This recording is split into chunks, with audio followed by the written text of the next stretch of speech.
In order to change a course's format, for example from weekly format to topic-based, Edit Settings button should be clicked in the Administration panel. Administration panel is located at the left bottom corner of the page.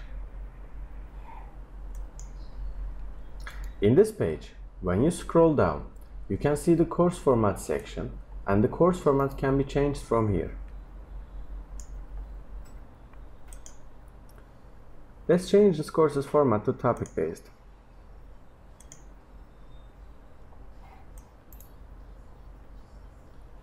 Below this option, you can also change the number of topics the course has. You should click Save Changes button to complete the process. You can now see the course timeline is changed from weekly to topic-based.